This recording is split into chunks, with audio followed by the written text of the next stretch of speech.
Selamat datang kembali. Hari ini kita mau bahas satu prinsip yang menurut saya luar biasa kuat.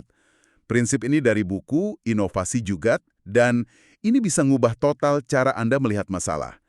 Intinya sederhana, gimana caranya menemukan peluang justru pas kita lagi kejepit kesulitan. Mungkin ada yang bertanya, Jugat itu apa sih?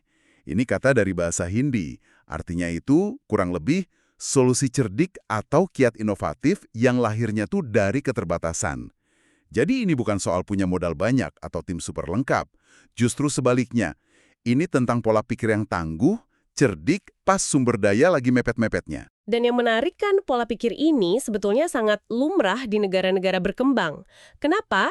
Ya karena kesulitan itu udah jadi makanan sehari-hari. Tapi, justru karena itu prinsip ini jadi makin relevan buat siapa saja di dunia modern yang serba nggak pasti. Misi kita di sini mau coba bedah bareng-bareng gimana sih cara kerjanya dan apa yang bisa Anda ambil dari sini buat diterapkan. Oke, mari kita mulai. Kita bongkar dari sebuah kisah nyata yang luar biasa. Kita mundur sedikit ke akhir tahun 80-an ke seorang pengusaha tekstil di India, namanya Tulsi Tanti. Bayangin deh posisinya. Bisnis tekstilnya itu, margin untungnya tipis banget, cuma sekitar 5%.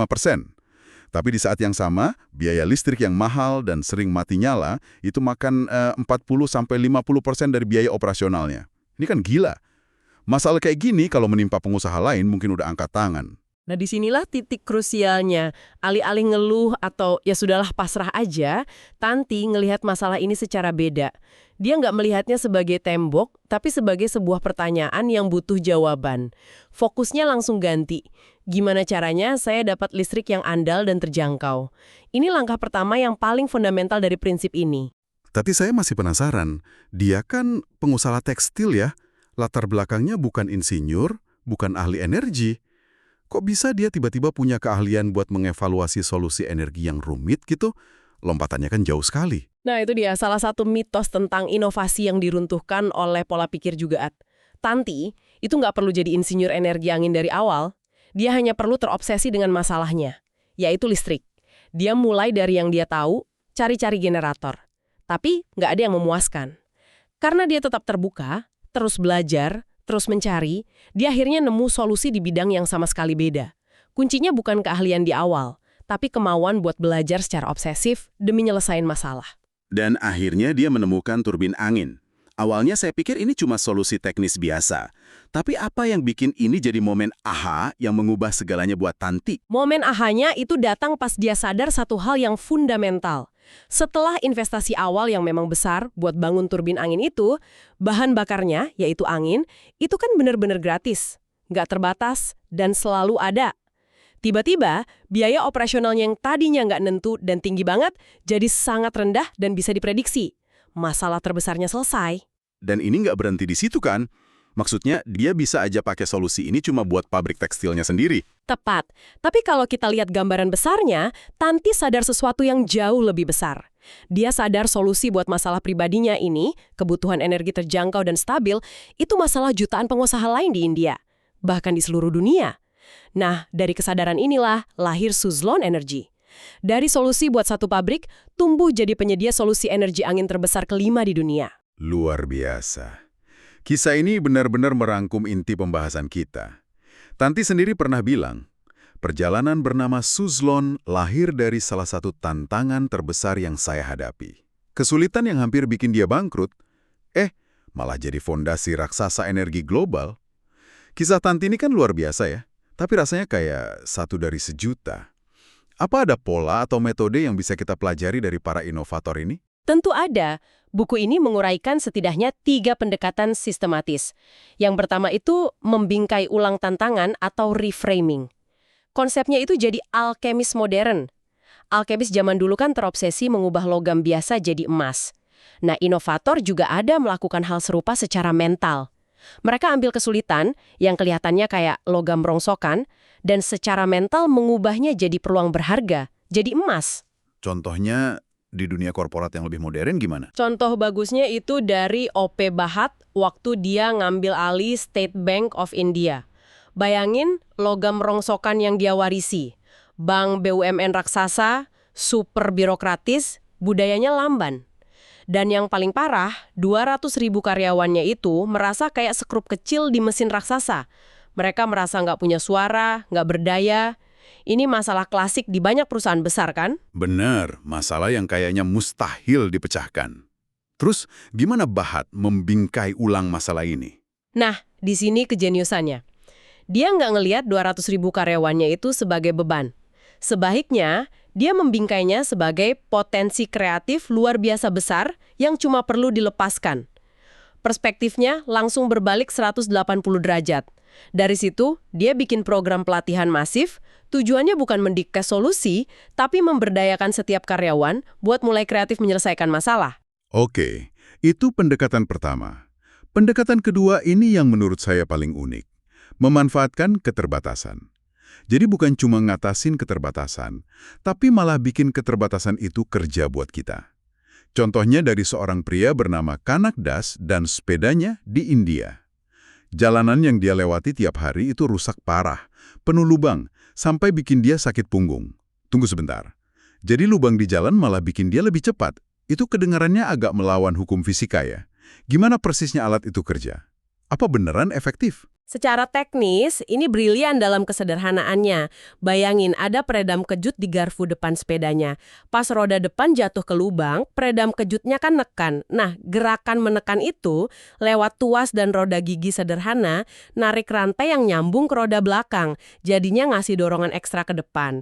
Ini bukan mesin gerak abadi tentunya, tapi ini contoh sempurna mengubah energi yang biasanya kebuang dan nyakitin jadi gerakan maju yang berguna. Seperti kata Profesor Anil Gupta, dia membuat gundukan bekerja untuknya. Itu jenius. Tapi di sisi lain, bukannya itu semacam pasrah sama keadaan ya?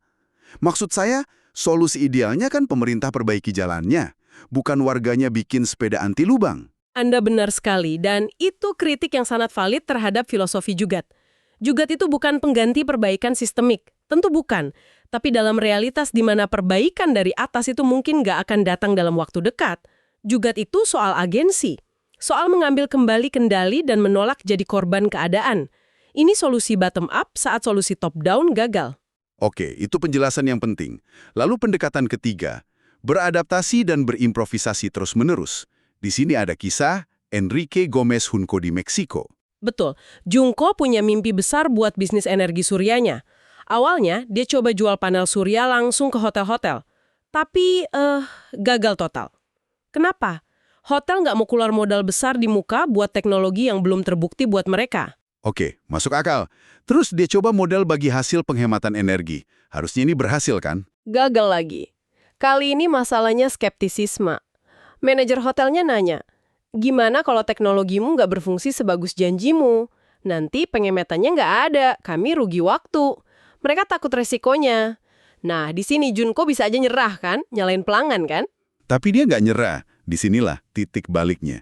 Dia sadar kalau selama ini dia terlalu jatuh cinta sama teknologinya dan lupa sama masalah pelanggan yang sebenarnya. Dia sadar dia itu bukan jualan teknologi, tapi jualan hemat uang tanpa pusing. Tepat sekali. Dia akhirnya nemu model bisnis yang brilian, jaminan penghematan. Dia bilang ke klien, kita tetapkan target penghematan. Kalau nggak tercapai, saya yang bayar selisihnya dari kantong saya sendiri. Tapi kalau penghematan melebihi target, keuntungannya kita bagi dua. Model ini kan menghilangkan semua risiko dari sisi pelanggan. Skeptisisme mereka langsung jadi kepercayaan penuh. Kisah-kisah dari India dan Meksiko ini luar biasa inspiratif. Tapi saya bisa bayangin seorang manajer di Jakarta atau New York mikir, oke, urusan saya bukan jalan berlubang, urusan saya birokrasi internal dan target kuartalan. Apa pola pikir Jugaat ini beneran relevan di dunia korporat yang serba terstruktur? Pertanyaan yang sangat bagus. Tentu saja relevan. Kesulitan yang mereka hadapi mungkin beda bentuknya ya. Kelangkaan sumber daya, regulasi baru, atau pesaing baru. Tapi pola pikirnya tetap sama. Contoh positifnya itu Procter & Gamble, P&G, dan cara mereka merespons media sosial. Oh ya? Saya ingat masa-masa itu. Awal 2000-an banyak perusahaan besar panik sama media sosial. Mereka takut karena nggak bisa ngontrol narasi, takut komentar negatif, mereka lihatnya sebagai ancaman. Benar. Tapi P&G alih-alih melihatnya sebagai ancaman, justru membingkainya ulang sebagai potensi luar biasa. Potensi buat dialog langsung sama konsumen. Mereka melihatnya bukan sebagai ancaman, tapi sebagai fokus grup terbesar di dunia yang gratis. Mereka lalu bikin komunitas online namanya Focal Point, isinya ratusan ribu ibu-ibu, buat dapat feedback jujur dan langsung. Dan dampaknya luar biasa kan? Sangat besar. Dengan membingkai ulang ancaman jadi peluang, P&G nggak cuma berhasil ningkatin loyalitas pelanggan, tapi juga jadi pemimpin industri di pemasaran digital. Ini bukti kalau prinsip ini universal, bisa diterapkan di garasi di India, bisa juga di ruang rapat dewan direksi. Oke, jadi pola pikirnya universal, tapi gimana cara membangun budaya kayak gini di sebuah organisasi? Kan nggak bisa kita cuma pasang poster, ayo berpikir juga, terus berharap semuanya berubah. Tentu tidak. Kuncinya ada pada konsep dari psikolog Carol Dweck, yaitu growth mindset. Sederhananya, ada dua jenis pola pikir. Fixed mindset itu keyakinan kalau kemampuan itu sudah tetap, nggak bisa diubah. Orang dengan mindset ini cenderung menghindari tantangan, takut gagal. Sebaliknya, growth mindset itu keyakinan bahwa kemampuan bisa dikembangkan lewat usaha dan belajar dari kegagalan. Dan perusahaan dengan growth mindset inilah yang secara alami punya jiwa jigat. Tepat sekali, karena mereka nggak takut sama kesulitan. Mereka lihatnya sebagai kesempatan buat belajar dan tumbuh. Contoh klasiknya IBM. Selama lebih dari seabad, mereka terus-menerus mengubah model bisnisnya. Dari produsen mesin hitung, jadi raksasa komputer, lalu software, sampai sekarang layanan dan konsultasi AI. Mereka nggak pernah terpaku sama identitas lama. Selalu bertanya, kesulitan apa yang ada di pasar sekarang, dan bagaimana kita bisa jadi solusinya. Kisah 3M juga menyoroti dilema ini dengan sangat baik. Kita semua tahu Post-it Notes kan? Produk itu lahir dari program 15% mereka yang legendaris, di mana insinyur diberi kebebasan buat proyek pribadi. Tapi ada masa kelamnya juga di 3M. Betul. Awal 2000-an, manajemen baru datang dan terobsesi dengan proses yang sangat terstruktur. Six Sigma. Tujuannya bagus sih, menghilangkan kesalahan biar efisien maksimal. Akibatnya, program 15% yang dianggap nggak teratur itu dihentikan. Inovasi di 3M langsung macet. Nah, ini dia. Benturan antara keteraturan dan kreativitas. Persis. Mereka menerapkan Six Sigma, sebuah metodologi yang fantastis buat optimasi. Tujuannya bikin proses jadi sempurna. Tapi inovasi, terutama inovasi yang terobosan, seringkali lahir dari cacat, dari kecelakaan, dari eksperimen yang gagal. Jadi waktu Anda memaksakan kesempurnaan di tahap awal, Anda tanpa sadar membunuh kreativitas.